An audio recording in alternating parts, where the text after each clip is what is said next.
In 2008, the online music space transitioned to a whole new level following the launch of Spotify. This free music app started as a simple idea to convert millions of pirates who illegally downloaded music to a potential customer base, providing them with a legal service for all their music downloads. From just an idea to a billion-dollar entity, here's the Spotify story. Founded by Daniel Ek and Martin Lorentzon in 2006, Spotify was just an experiment that started in Stockholm, Sweden. The duo developed the platform as a solution to the growing piracy problem in the music industry. Yes, I know, we've all searched for free downloads of some popular songs, let's be honest. Before streaming services came along, chances are that you've used controversial file-sharing sites like the Pirate Bay, LimeWire or Napster to download your music. But that's piracy, you know. Here's the thing though. Back in 2006, when Ek and Lorentzon brainstormed on multiple ideas, the music industry was more or less in a state of flux. For one, Sean Parker's peer-to-peer music sharing service Napster, although popular with music fans, had made a lot of powerful enemies in the recording industry. This was because the service was essentially promoting wide-scale copyright infringement through music piracy. And by 2006, revenue had dropped from $25.2 billion in 1999 to $19.4 billion. The ingenuity of Spotify's idea comes from the fact that the company carved a niche for itself by bridging two extremes in the music market. At one end was Napster, which was hugely popular, free but illegal. And on the other was Apple's iTunes, which sold songs individually for as much as $2 per track. Spotify was able to succeed by bridging this vast gulf. Ek and Lorentzon initially considered the idea of developing a peer-to-peer service that was similar to Napster. However, it became apparent that this model wouldn't work. First, it took some minutes to download songs, and then the audio quality wasn't even guaranteed. This was in addition to the possibility of downloading a virus or malware along with the song. So, with Spotify, Ek and Lorentzon set out to build a service that was better than the Napster experience in every way. Their platform would deliver instant music with high-quality audio, zero downloads, and of course, completely legal. To make this work, they'll have to invest so much in user experience while competing with piracy and ownership of physical media. To kickstart tests, Spotify employed the services of influential music bloggers in Sweden, inviting them to try out the new product. This strategy proved to be incredibly effective as its beta testers were amazed by how good the company's product was. In less than a year, Spotify was able to build a product that grabbed the attention of popular music bloggers. These bloggers helped spread the word about the exciting new music app.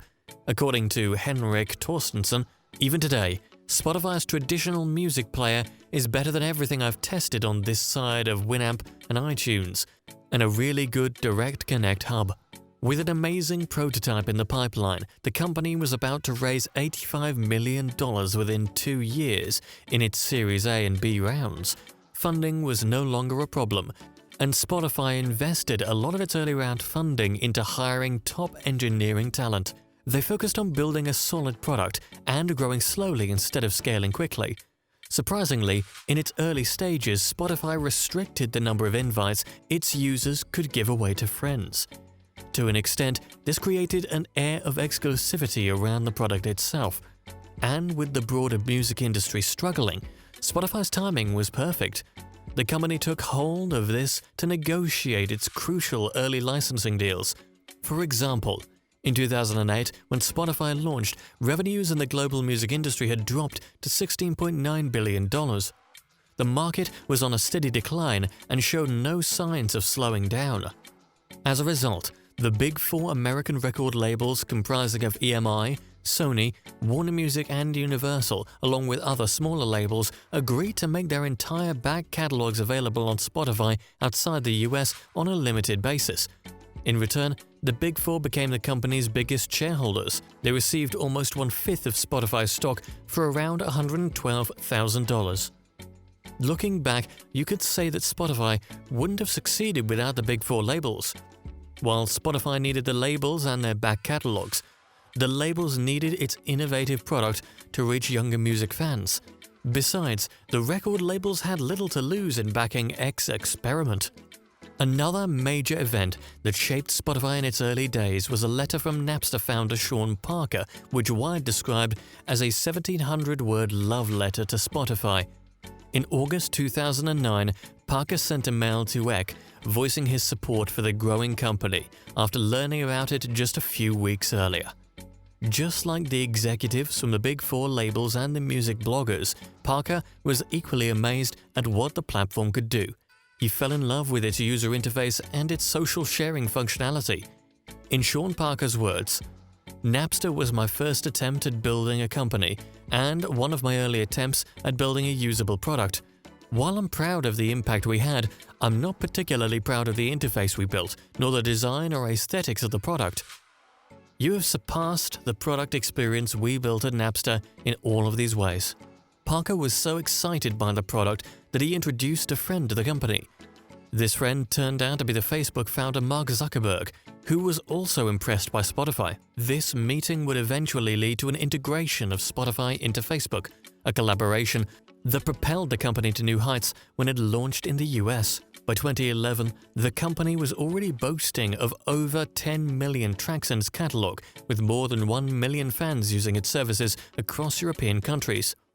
I forgot to add that when Spotify launched, its service was essentially free, with the hope that users will migrate to its $10 premium plans.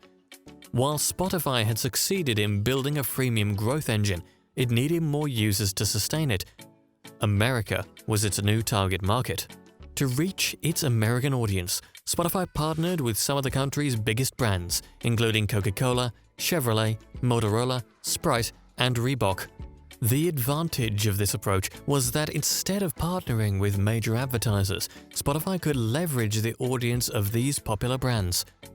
Spotify ran ads for its American partners on its freemium product in exchange for exclusive Spotify invitation to their social audience. It was a win-win for all involved. While advertisers enjoyed the traffic and brand awareness they got from Spotify, the company enjoyed staggering growth in the US from exclusive limited invitations. By this time, Spotify finally launched in the US. Its freemium ad-supported product was already popular.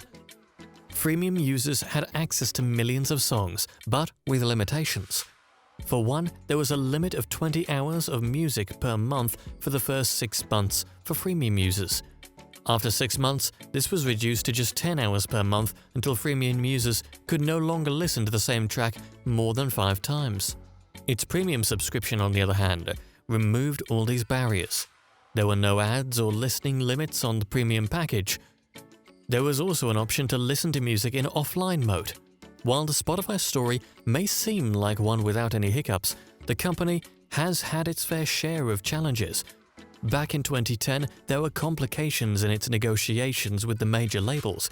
The big players were concerned about Spotify's business model and its conversion rates. They wanted the company to launch in the US as a purely paid subscription model, oblivious of how the digital space worked.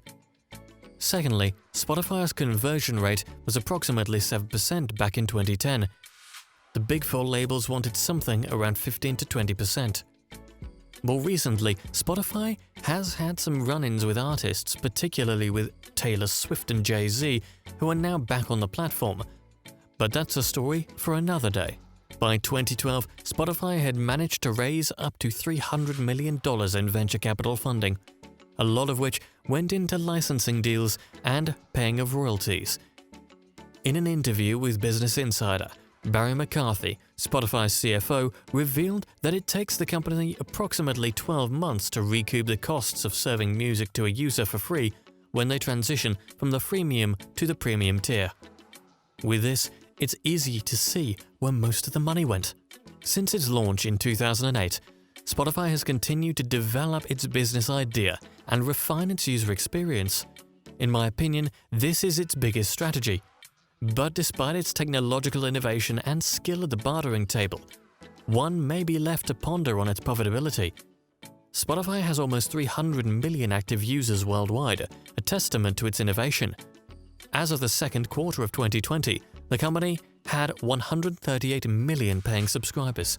Talking about revenues, Spotify made $7.44 billion in 2019, an increase of 29% from the previous year. In closing, I'd like to highlight the freemium business model a little. This was Spotify's winning strategy and still remains the winning strategy of several tech behemoths. After all, we all love free things. Disrupting the pricing model has proven to be effective in many markets. This has often allowed new entrants to shrink the existing market made up of legacy players who charge a premium for a similar service. For example, Encarta, Google, and Wikipedia succeeded in shrinking the encyclopedia market from $1 billion to essentially zero. iTunes pulled the same trick in the music market, capturing a significant percentage of the market from Tower Records. Spotify was able to bridge the gap between piracy and legacy buying options through its free service. Before Spotify, you literally had to pay per track or CD or get a pirated version of the music. But with the platform's freemium version, people who pirated out of ease or lack of funds found another way to obtain music legally. This is the foundation of how Spotify went from just an idea into a billion-dollar entity.